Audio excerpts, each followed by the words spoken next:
Welcome back, guys. Today I'm going to be ranking every board in Mario Party 1. Over the next couple of months, or however it may take, I'm going to be going through every game in the Mario Party series and ranking the boards within them. I'm not including Mario Party 10, 9, Star Rush, Island Tour, or the top 100. It's just really hard to compare those boards in those games, and they're very bad in any ways, and most people don't include them in normal rankings.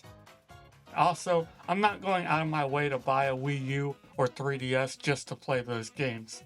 Nowadays, those can be very expensive. I also do not have a PC to do the other stuff that you would do if you wouldn't have those consoles. In case you don't know, in Mario Party, you run around a board as you roll dice as your movement item to collect coins to eventually collect stars, which are your main win condition in the game. Whoever collects the most stars at the end of the game wins the game. You could get more coins by winning mini games or landing on specific spaces. The happening spaces are also very unique in each map, allowing specific interactions on that board to happen. And chance time is also very powerful. It allows you to switch coins and stars at random, or you could time it if you're really good at it. Pro tip, when you're playing chance time in this game, if you mash the button as it starts, you'll almost always get the one star going from right to left. I can't tell you anything past that because I'm not good enough to do that, but I hope that is helpful. Really, that's the basics of Mario Party, and the boards are where the best parts of the game come into play. I'm going to be ranking each board in the games based upon aesthetics, main gimmick, and how well the gameplay of the levels work with the context of the rest of the game. I'm also going to be ranking these in the context of a 20-turn game, and this will be the standard throughout every game I play. It's not only because it is the intended number of standardized play in almost every game in the series, but it's also the minimum amount of turns in Mario Party 1. So even if I wanted to play less, I would have no option to do so. Eventually, after I rank all the boards in each game over the course of a few months, I will do a larger ranking combining them all. So when it comes to that list, number 1 in certain games, like in this game, might be much lower in the overall ranking. So let's go. And in last place is easily Wario's Battle Canyon. It is such a shame because this is personally a map that is really cool from a visual standpoint. It's very fun with the Wario's faces on giant rock statues and the idea of characters playing on a board game inside of a war between the enemies run by Wario. It's just kind of funny, but aesthetics can only carry something so far. So once we get into the actual gameplay, the board absolutely falls apart. The gimmick is that there are 5 islands, and once you reach a cannon, it will shoot you to the next island. The problem begins when being shot to each island. When you're shot to a different island, you don't get to choose where you land. There's no set spot where you land every time. You only land on this randomly generated pattern where you happen to hit the button at the right time. On top of this, you can circle the map all the way around, and then once you get to the cannon, you have to take it. There's no choice to not be launched to the next island. So you can have an entire game where every player is trying to go to the star and nobody gets it. It's really dumb, and it's a shame because this really could have worked well. Another problem that plagues this map and many others is the lack of items in the game. Items were not introduced until Mario Party 2, and even then in that game, you can only carry one item at a time. Because of this, the board gameplay is extremely stripped back compared to the later entries, so there's not a lot of decision making when it comes to the actual board game play. There are boards in this game that fix this problem, but this is absolutely not one of them. On top of this, if you have the ability to choose whether or not you want to go to another cannon, even if the direction that it was pointed stays the same, would make it extremely improved. As it is, it's a frustrating mess that doesn't really come together very well. Another thing to mention is the boo, which is extremely powerful on each map because you can use it to either steal coins or steal stars. On this map, it's extremely hard to land on because it's only within a 3 or 4 blue space area that you can land on from the cannon. So the chance of you landing before it is extremely unlikely. Plus, the happening spaces on this board cause the cannons to randomly change direction. You can still look at the map and tell which way it's going, but you have to reroute your entire map every time this happens. As it is, this is just a terrible map with good ideas that have been executed very poorly. Next is Bowser's Magma Mountain. This map is a little bit better in the general gameplay sense, but still not great. This is the first Bowser map in Mario Party, and in case you didn't know, every Bowser map in each game is meant to be the hardest one. A lot of events like stealing stars and stealing coins, or routing you the way you don't want to go, can happen a lot, and it's meant to be punishing. However, I think that this is one of the most punishing ones in the series. At least the ones I've played so far. I've played several other Mario Party games, but I've not played all of them yet, specifically the GameCube ones. I don't have a lot of experience with those, so my opinion on this could change later. But I still feel solid with its placement in this game specifically. At first glance, this map looks fairly simple. You go on a large circle grabbing stars as you reach them, and you also have these junctions that you reach. Here, you pay 10 coins to go across the bridge, and you have a 50% chance of not making it. More often than not in my playthrough, I've seen you get the star direction, which is the good path, more often than not. But I think it's supposed to be 50%. It's very helpful and can work well with the main gimmick. The main gimmick of the map is when you land on happening spaces, which are the green ones, they change every blue space on the map into a red space. This can lead to some cool strategy where you have to take a longer path or don't want to, depending on how many coins you have. Blue spaces in Mario Party make you lose 3 coins or 6 coins when the last 5 turns occur, while red spaces will take 3 coins throughout most of the game and 6 coins in the last 5 turns. Because of this, if you rolled high and you have a lot of coins at the time that every space is turned red, you may want to take the chance at taking the bridge to get to the star quickly. However, you could want to slow down and wait for the red space to turn back into blue to build up coins more. Once you land on the happening space, 3 turns later it will turn back to normal. Then, if another person runs on the happening space, it will turn back for another 3 turns. Then the cycle repeats itself. But it can still be kind of clever to think about. With this being said, it's extremely unfair and not great within the context of this game. Coins are extremely valuable in this game because several minigames make you lose coins, so it can be hard to keep 20 in your inventory long enough to reach a star. So when you have a map where almost every space is red, meaning you'll lose so many coins it's crazy, it can lead to the game feeling very unfair and punishing for doing absolutely nothing. On top of this, the different routes that you can use to avoid red spaces also cost coins, so it's still not even that helpful. Then you have this dumb 50% bridge mechanic at the top of the board where you will either go to Bowser or go down to the Boo. I think while it's good that you have to go out of your way to get to the Boo, sometimes barely having a chance to reach it because of how far into the map it is way too punishing.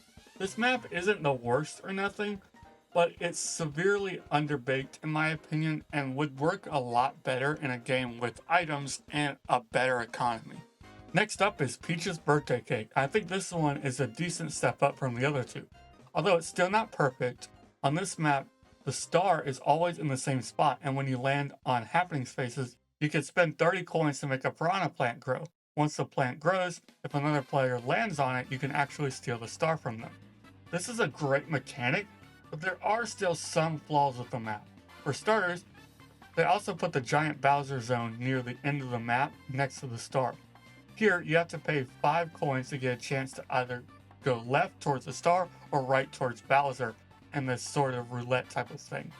If you go right towards Bowser, he'll make you pay 20 coins after going in a large loop. If you get the correct path, you go towards the star like nothing happened. This is dumb because of the coin economy in this game, as I already stated. If you get the Bowser path to be able to get through it, and then also buy the star, you would need 45 coins, which is very hard to get in this game, and especially on this map because of how many happening spaces there are. When you land on a happening space on every board, it gives you 0 coins. Thankfully, it doesn't take coins away either, but it can still be a problem. The chances of you making it to the star after passing by Bowser with enough coins is extremely unlikely. When this board was brought back in Mario Party Superstars, which I'm going to mention several times in the next couple of videos for the N64 games, they fixed this by making the Bowser Circle take place after the star. It could still be punishing, but gives you plenty of time to get enough coins by the time you get back around, but it still works very well. and it works much better there. The other major problem of this board is the happening spaces. The idea of paying a piranha plant to steal stars is great. The only problem is that this board is way too big for that gimmick. I played a 20-turn game on this map, and I think I circled the entire map 2 to 3 times, maybe. The chances of you passing the star and having 30 coins to pay for a star stealing piranha plant after that is very unlikely, especially if you get Bowser.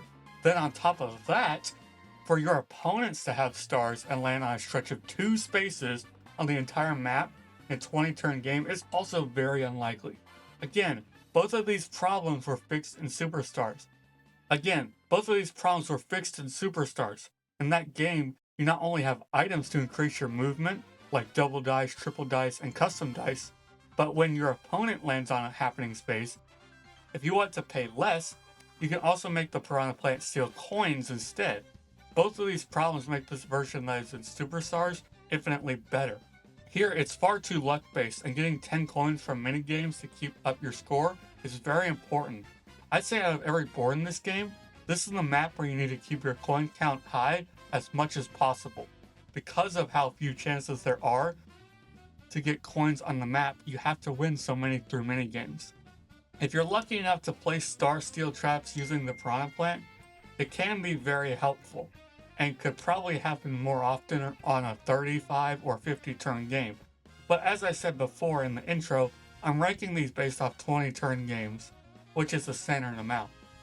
If you played on higher turn counts, I think you could definitely have a much bigger impact and better time on this map, but within the context of the rules that I've given in this video, I don't think it's very good. Next up is Mario's Rainbow Castle. The gimmick of this board is that when you reach the end of your route, you'll either get a star or lose 40 coins from Bowser. Although 40 coins sounds like a lot, but once you get back to start, which it sends you to immediately, you get another 10, so it's not as punishing as it sounds. You can land on happening spaces throughout the map to switch the order. After someone gains a star, it'll switch to Bowser and so on and so forth. This is a great idea, and it's helped a little bit by the different routes that you can take to stall for time, but again, this concept will be so much better with items that you could use to slow down, speed up, or even have an item to switch it from wherever you are after paying coins or something like that. That's why when this board came back in Mario Party Jamboree recently, it's one of the best boards in that game. I do like the boo placement here, however. You have to go out of your way to get it, and you could also lose time when trying to get the star, but you also have a chance to steal a star if you have enough coins. I like it when the boos are out of the way so that you have to be intentional to try and go get it, because of how powerful it can be. One thing I do find funny about this map is when you get to the second intersection, if you get there and you have 5 spaces left to move, no matter which direction you go, you'll land on a happening space, which will switch Toad and Bowser. It takes a little bit of decision making out of the equation, but for them to balance this correctly, it feels very rare to actually get that to happen. Something else I would say is that I don't think there are enough happening spaces on the board. There are a total of 5 happening spaces on the entire board. I wish you had an option to go a route that had more of them so that you could try to land on them to change the order. This board can still be very fun and extremely tense, but I think the biggest problem with this is that, like I said, if you're given items, even some of the simpler ones like double or triple or curse dice, it'd be infinitely better than it is now. The aesthetics are very nice, I'll give it that.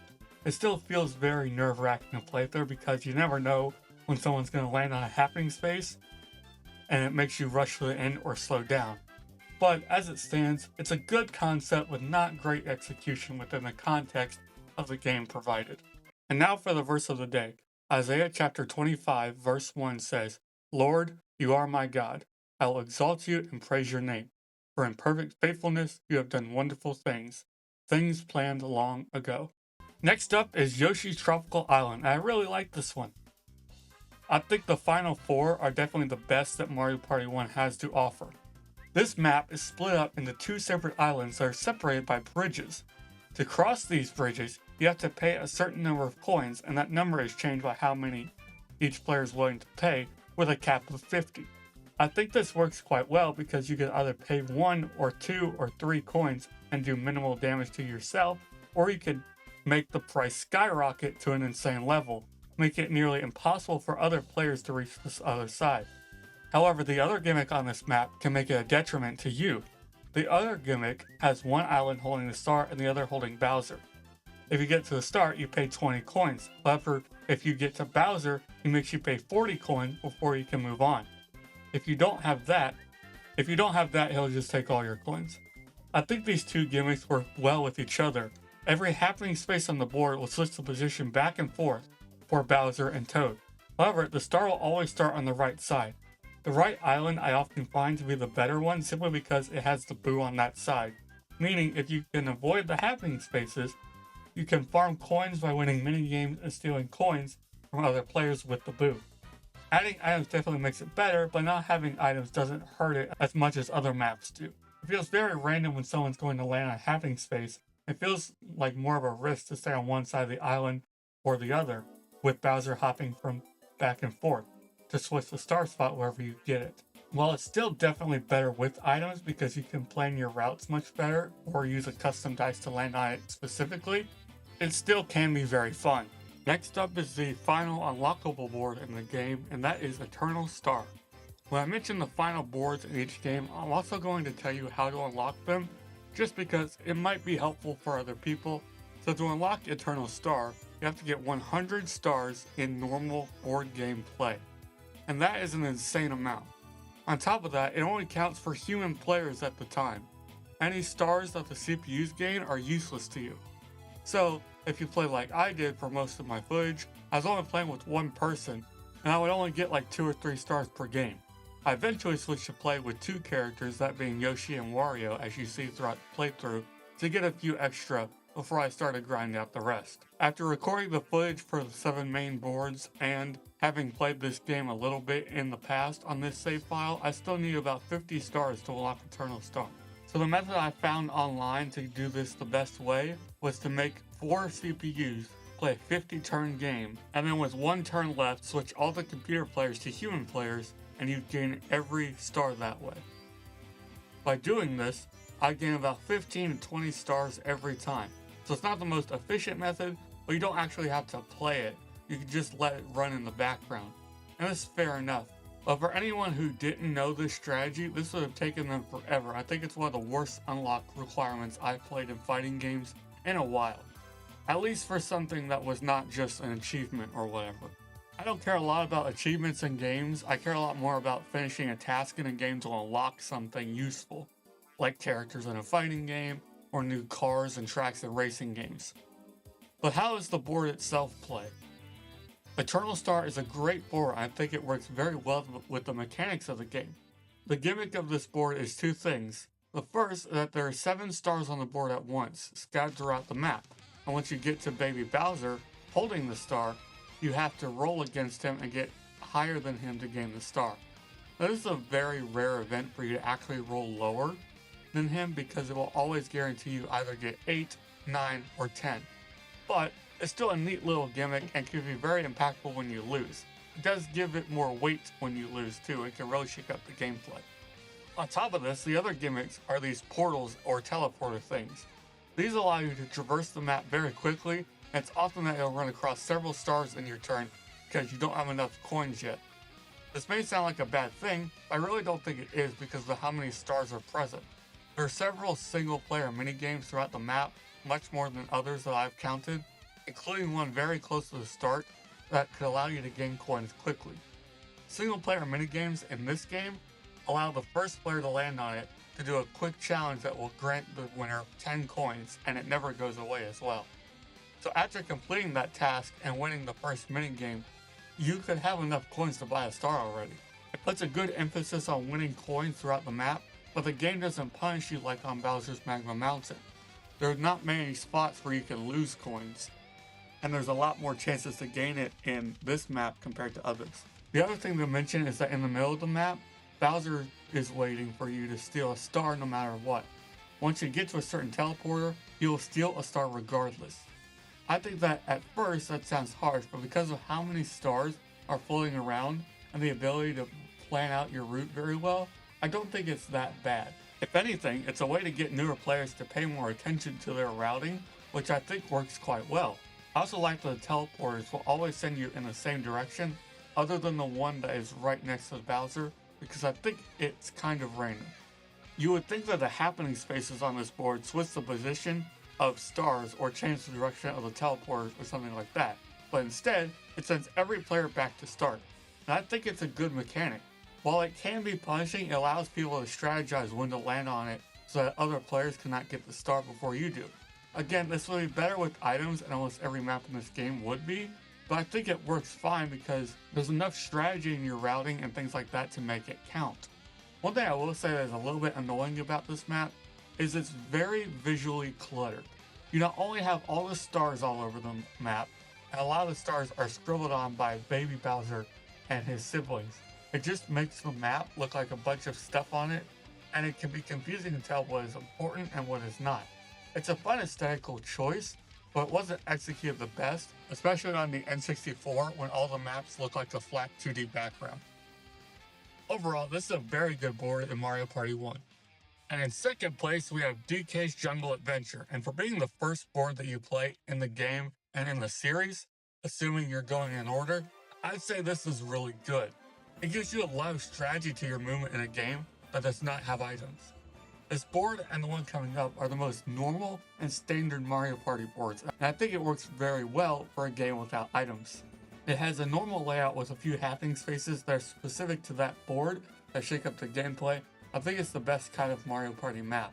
There are a lot of other Mario Party boards in this game, others that try to shake up the formula a little too much in my opinion. I think this style of gameplay is always the best, especially when you're playing on the first board in the game. This board has a couple of specific gimmicks that I think really make it work. The first are these Womp Tolls, where you pay 10 coins to pass, and after doing it, it will switch to the other side. This is a great way to strategize because you either do a loop in that first area to gain more coins and make the person behind you pay the toll on their next turn, or you can risk losing the money to get to the star faster. You also have these stone doors on the map, and they're very interesting, and this type of mechanic has never been brought back in another game. Here, you can enter the door if you have 20 coins, but it doesn't make you spend those coins to enter it. It's a very interesting mechanic. I wish they would bring it back in other games. It helps the economy in this game, which, as I have said, is not great already, not become too depleted when it is important. The other gimmick on this map are these happening spaces. These allow you to be caught by the boulder and send you on this route here and end up about 5 or 6 spaces behind the starting point. This can be very punishing, but I think it's a great way to circumvent either using them or using it to your advantage. For one, if you want to take a safer but longer route, you can avoid most of the happening spaces on the map to get to where you're going. However, it could be slower, or you could have to pay the Womp Toll again. And is in the first loop near the starting line, it might be helpful because it will send you back to start faster. On the other hand, if the star is in the first loop near the starting line, it may be helpful for you to land on the happening space to be sent back to start faster. One thing I do want to mention about this gimmick is that there is a happening space bonus on every map, and this is one where it can be the easiest to obtain it if you plan it out. I haven't talked about bonus stars much because this is the only one that you can really use through your board game play to strategize for. The other ones are minigame star and coin star, and they don't really affect the board play all that much. The only thing I don't like is the placement of the 2 boos on this map. About halfway through the map, you'll always run into the boo, and then after that, there's another one if you take the longer route to the left of the second half of the map. I like the placement of the second one, but the first one is far too accessible. As I said before, I like it when you go out of your way to get to the boo because of how much it can shake up the gameplay. It's not that big a deal, and it's also the first map in the game, so I can give it grace for introducing that mechanic early, but it does hold this map back for me in my opinion. Finally, in first place, we have Luigi's Engine Room, and this is easily the best in this game with the limitations that it has.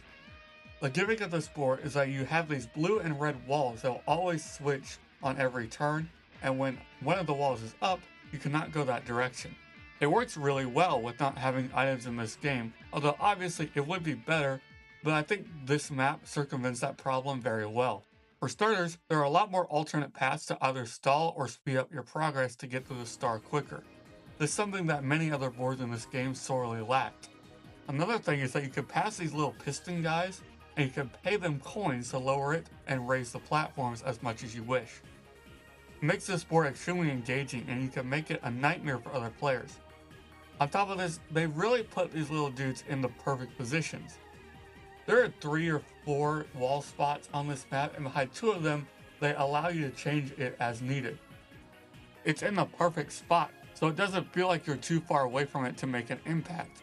If you high roll and get like 8, 9, or 10, you can absolutely change the walls and pass through where the walls were going to be on the same turn. On top of this, I really like where the boo is placed on this map. Every character will pass it every time they go back towards start, but because of how many alternate paths there are, people will get to the star different times most likely. This keeps it from becoming too often that people just go back and forth as people steal stars and coins. The happening spaces on their board are very good. There are actually 2 of them on the board, and the first does what you think in switching the wall's order, and the other is near the top of the board where it will shoot you towards this pipe and towards the exit. This can be very helpful if you're trying to get to the boo quicker, but detrimental if you try to stay in the loop or main map area to reach the star or even chance time. Chance time is also a very good spot on the board because it is only behind a specific wall, so you have to plan out your route much better. I haven't mentioned chance time a lot in this game because on most of the maps, they're kind of just scattered around the map and you can't really plan out very well how to get to it. However, on this map, it is a little bit harder to get to it than the other ones, but you could plan how to get there much easier. Like the rest of the boards in the game, adding items to it would definitely make it extremely good, especially if you had items similar to a board specific one in different games that allows you to change the piston from wherever you are at any time. But otherwise, I think it's definitely the best board in this game without a shadow of a doubt. So what do you think? Are my opinions based or do you disagree? And stick around next time as I rank all the boards in Mario Party 2. Thank you so much for watching and I'll see you all next time.